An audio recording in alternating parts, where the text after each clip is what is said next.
I remember very well the morning in Barbados when we got together to sign the original documentation that formed PANCAP. In retrospect, I'm not sure that I realized what a historic occasion it was.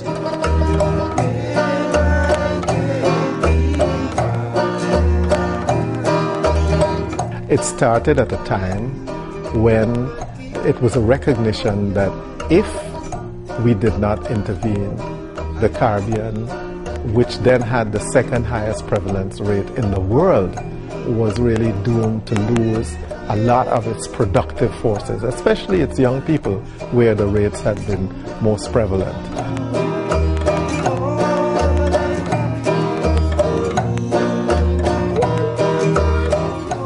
Every now and then, some crisis forces us to recognize that functional cooperation that we've had historically is something that we need to strengthen, to energize further. And HIV and AIDS was one of those crises that reminded us that we've always had this tool. PANCAP was the Caribbean looking back and see that we've always had functional cooperation as a tool, and whenever we're in crisis, it serves us well.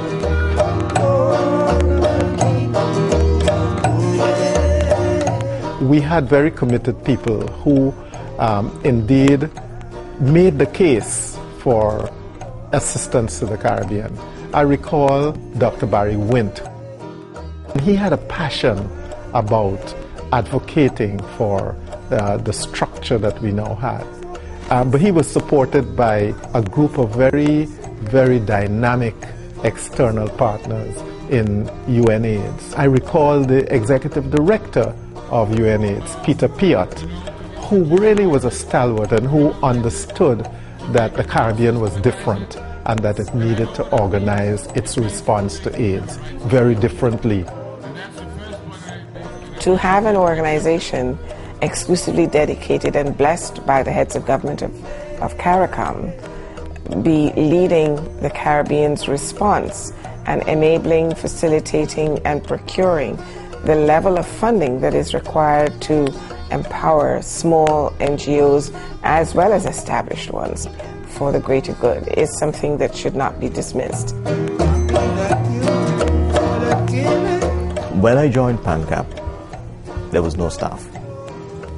I came to manage a project with funding from the European Union, and that signaled the first block of funds ever received by PANCAP to do any of this work. Almost simultaneously, in September of that same year, UNAIDS seconded one of its staff members to PANCAP to help to begin to build the structure. Dr. Cynthia Iledu spent, I think, 4 years with PANCAP from 2001 to 2005 to help CARICOM to establish PANCAP and start managing the different projects. The first PANCAP project was on institutional strengthening. A lot of work went into that in terms of providing staff support and salaries and training for people. And we're very pleased that all of these regional institutions have now come to the point where they can deliver effective service to the people of the region.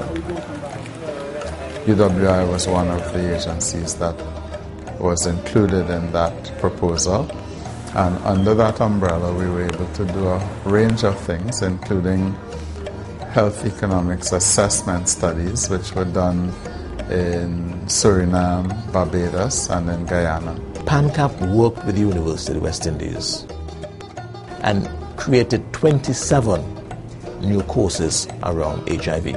Through CHART, more than 16,000 persons have been trained, healthcare and other professionals have been trained over the last 3-4 years.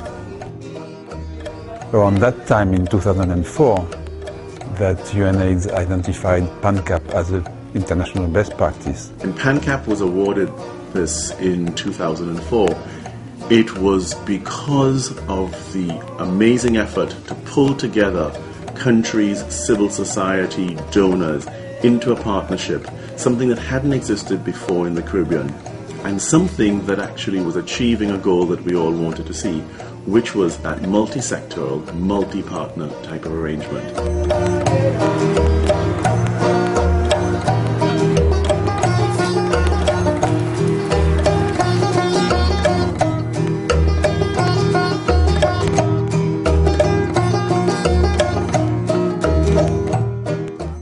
This lady gave me pills, and I could not believe I left her office with a plastic bag with 10 sets of pills, and I got scared because then that's when the reality of what I had just started to sink in. By 2002, the prices throughout the Caribbean had been reduced from about $15,000 per person per year down to between $800 and $1,500, and that was the first real accomplishment of PANCAP. In Barcelona, led by Prime Minister Douglas, we engaged 5 of the major drug companies in the world, and we put the case to them that the Caribbean simply could not afford to meet these costs. And we brokered a deal. And since then, virtually 100% across the board, people have access to antiretroviral medicine. It was this era, this PANCAP era, if you will, of the last 10 years that has seen such a remarkable difference in the region of people getting on ARVs and the dramatic responses in these patients. In the pre-therapy era, stigma and discrimination was rife, and much more so than it is now, where families put their sons and daughters out of their homes, get out, and now they're onto the streets. It's not easy. It's not easy to discuss that. It takes a certain level of one personal conviction, firstly, and a lot of courage. Because when you go out there on national television, you have no idea. It's after you do it, you go home and you think, like, oh, I wonder who's seen this interview or watched this thing that I did, and how people are going to respond to me in the streets. And so I felt that if we presented positive people who were healthy and who could articulate well, who were intelligent, and it just changed the whole dynamics of the HIV/AIDS situation in terms of stigma and discrimination. In the Caribbean, there's a whole lot of social and cultural resistance to some of the aspects of human rights. Some of it enshrined in law, and how do you move that? But PANCAP has just done that work. We now have, we are pleased to say that we have model policies and model legislation that will promote human rights, and that has had endorsement from all of the countries and all of the institutions. The PANCAP Stigma Unit is established in Barbados, and the purpose of that unit is to do research around stigma, to identify best practices that we can use to reduce stigma, and then to work with countries to help them implement these best practices. That's a project that we have that is out of Barbados with funding support from DFID. The work of the Regional Stigma and Discrimination Unit builds on some of the initiatives that PANCAP has already done in the area of stigma and discrimination. For example, they have produced through projects working with the Alliance anti-stigma and discrimination toolkits, which address stigma with PLHIV, and these tools have been used in a number of the initiatives that have been conducted thus far through the Stigma Unit. And we've been able to see initial successes where we've seen PLHIV speak out. They're more empowered to speak out and advocate at the highest level. It was very powerful when, for me, as a person living with HIV, to be in a meeting in St. Lucia, sitting at a table with lawyers who learned lawyers, discussing law reform and discussing policy, and knowing that my voice as a PL was just as and equally as important as that lawyer with his degree from wherever. and that my concerns were taken into consideration. And I think that's a very powerful message that PANCAP sends by ensuring that they do that.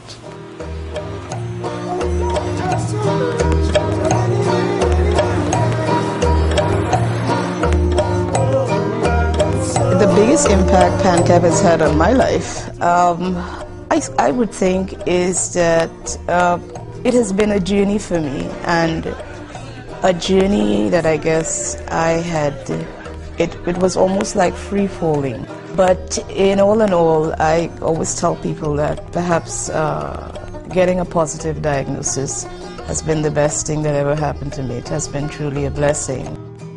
But I myself was one of the original 6 signatories to the creation of PANCAP back in 2001. And at that time, as an organization of people living with HIV and AIDS and virtually unknown, I think it was a strategic thing to do, because it opened many, many doors for us that otherwise would not have opened if we were not part of the PANCAP movement. So in that regard, I credit PANCAP with really establishing CRN Plus as a legitimate bona fide Caribbean organization. And also over the years, they have been one of the champions in ensuring that there is technical assistance and financial support in strengthening the organization.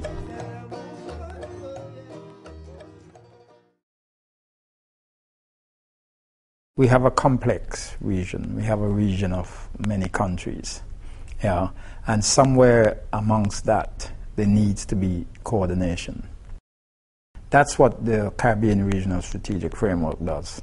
It provides something that everyone identifies to, and that everyone could buy into, and that everyone could play a role within that response. The Caribbean Regional Strategic Framework drives our agenda. We work very much within the context of that strategic framework. And PANCAP, at the end of the day, is responsible for the implementation and the oversight of that. The Caribbean Regional Strategic Framework that PANCAP developed has really been the guide for the region and for the countries in developing their national strategic plans, and also for PEPFAR. You know, we have really aligned our strategy in the partnership framework with the CRSF and with the national strategic plans in all the countries that we're working in.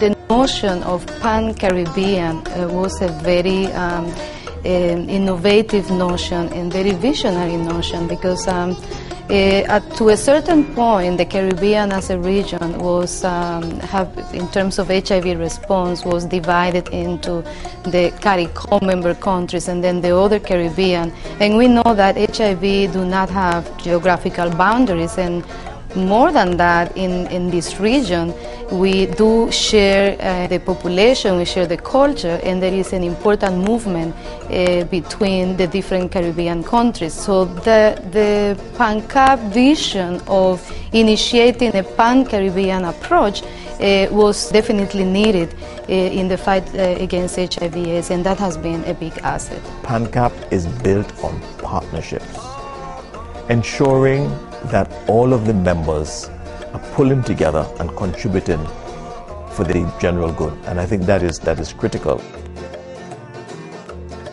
I think media is an invaluable partner. I approached PANCAP because of their regional reach to approach the Ministries of Health and the Departments of Health in the Caribbean so that they could be mobilized to do the testing. Obviously, they have the resources. We wanted to be able to have a radio and television campaign that would inform people about the locations for testing.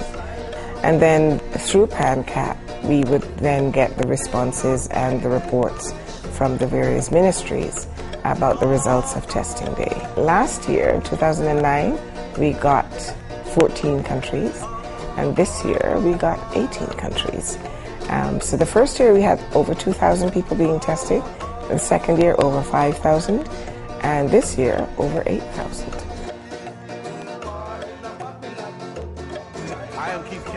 As a participant of the Live Up campaign, under CMBP in partnership with PANCAP, the Ministry of Health National HIV/STI Program. I was one of the young faces that represented the Caribbean youth as it relates to HIV/AIDS issue.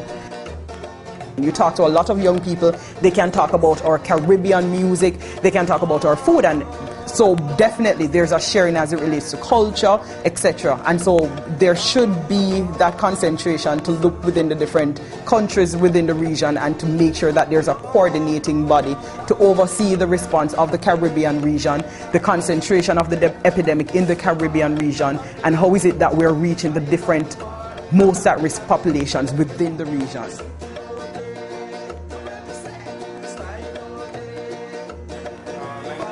The PANCAP's mini-grant program, it allows young people, youth ambassadors right across the region to be able to do activities in different communities. We go in Montego Bay, Kingston, that's just here in Jamaica, but across the region in the other parts of the Caribbean, you know, they do different interventions. You use a condom every time?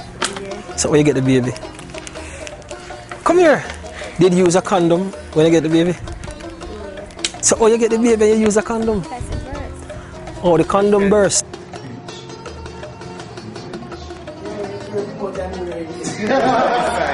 Start from this side. Just tell me something that resonated with you this evening, something that we did that you actually, it's the first time that you're... I think PANCAP is becoming more aware of, you know, the benefits of having the mini-grants program and having youth involvement, because it definitely adds that peer-to-peer connection. So I talk to him, say, look here now, you need to use condom.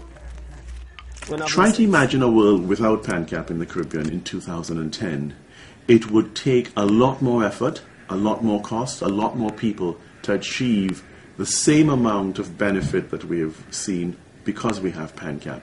What PANCAP does is PANCAP makes it much easier for every country to benefit from resources, from technical expertise, as opposed to every country trying to start from scratch and basically recreating the wheel from scratch.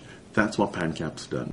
People may give pause to when I say I do this because for me it's unconditional love, you know, and it's not really about anything else, and that is what people don't get it. They don't get it at all. So people keep saying, you know, and sometimes we quarrel, but we always make up, because at the end of the day we're all Caribbean people, and at the end of the day, if we don't support each other, there's nothing like family. At the end of the day, all the donors will come and go, and we will still be here with each other.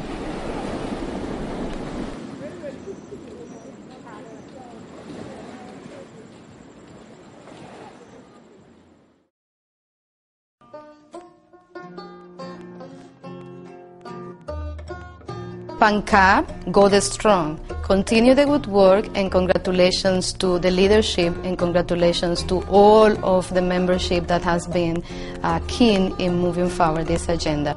You've been a beacon for the Caribbean. The community of people living with HIV need people like you to keep advocating for us. We charge you to make sure that while you're responding to our CSW, MSM population, that young people are also on the forefront of your agenda. Great folks to work with, have been very open and transparent and sharing information to address problems or issues, I guess, as they come up and challenges. So happy anniversary.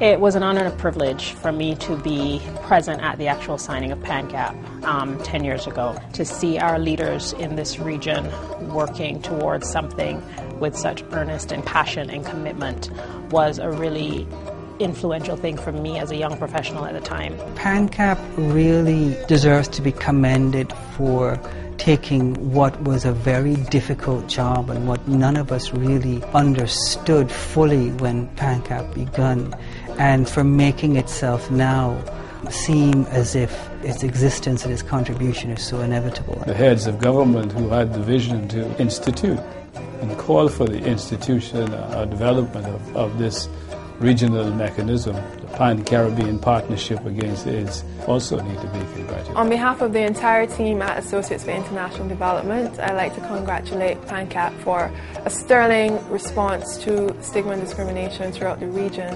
PANCAP Grattis på 10-årsdagen. Jag hoppas att ni fortsätter så här. Hälsningar från Sverige.